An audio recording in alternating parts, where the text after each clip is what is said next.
Well, this is our emergency update for the day, and I want to show you Moringa. Now, I say this every day to someone. Moringa is the plant that's going to save the world if the world wants to be saved. It's also known as the drumstick tree. It's also known as the tree of life. Why? Because moringa, the moringa leaves, you can eat the whole thing. The moringa tree is nutritious all the way from the flowers, the pods, the seeds, the leaves, all of it. But let me give you the elevator message on the leaves. Vitamins A, B, C, D, and E. All the micronutrients that a human being needs. All of the amino acids the human being needs.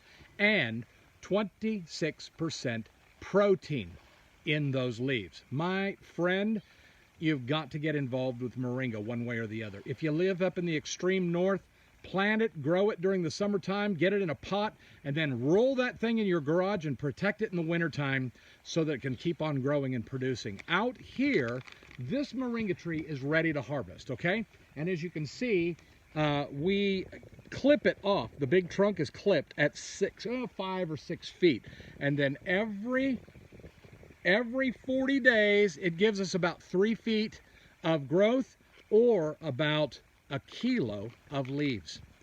This is amazing because this tree, imagine if you had 10,000 of these trees, you could care for 3,000 human beings and make sure they're not going to die in famine or in troubled times. Just imagine, let's say a 100-mile-an-hour cyclone comes through and strips every tree and takes every plant out. It takes all the leaves off this moringa tree, but I'm going to tell you right now that within about 10 days, you're going to see the leaves show up again. And within 40, you're ready to harvest full on once again. Now, moringa tastes great. You can use it in tea, use it fresh, dehydrate it, do anything your little heart is content to do with moringa. The important thing is to get it and get it in hand. Now, friends, if famine hits the third world, and if a food sticker shock and other things hit in the first world, you're not going to be able to find moringa seeds. Get them now.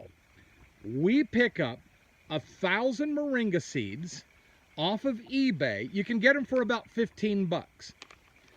And get these seeds for you and your neighbors and get these moringa trees planted. If you know someone, a community leader, someone that's living in a third world area, or who can get to the third world area, let's help them get moringa seeds on location. You want to support and sponsor a little village in the third world? I know where they're at. $100 will get enough moringa seeds into their hands to put moringa trees in every home and in front of every school, around the fences of every church and every park, and the community is not going to die if the food supplies are shut off, if the fertilizer stops coming, and if storms and horrible weather hits. They're not going to die. 100 bucks, and we can put about 7,000 moringa seeds in that community and pay for a couple of guys to plant them, prepare them, and give them out to the community. Imagine that. $100 saves a community. Now, some of you have heard the story, but some of you have not.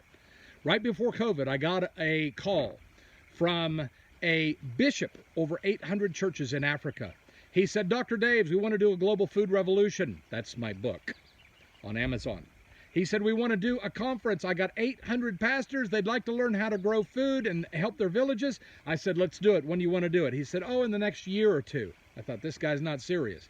He doesn't understand that the timeliness of getting the seed in the ground now. By the way, moringa trees, get them in the ground, get them growing. You'll be harvesting in 4 to 6 months. And so he said, well, 1 or 2 years from now. I thought, he's not serious. Bam! COVID hits. I don't hear anything from him while we're continuing to work and feed the poor. And then I hear back from him 15 months later. He says, are you still there, Dr. Daves? He said, we're highly motivated. During the COVID lockdown, all of our supplies shut down, the food chain broke, and we lost 200 pastors and their entire congregations to famine. 1/4 of his churches gone. They didn't have any food. They didn't have any moringa. If each of those churches would have had a bag of moringa, they would have saved their churches, their community, and would be alive today. This is how serious it is, friends. That was just the COVID lockdown fiasco. And when the bad one hits, it's going to be a nightmare unfolded. Get your moringa now. Help us get some moringa seeds into the third world, into their hands. Sponsor a village. We'll help you do it, and we'll make sure and send you the photos and show you which village you sponsored. It'll be a great thing. Hey, God bless. Get your moringa before it's not available. See you soon. Blessings.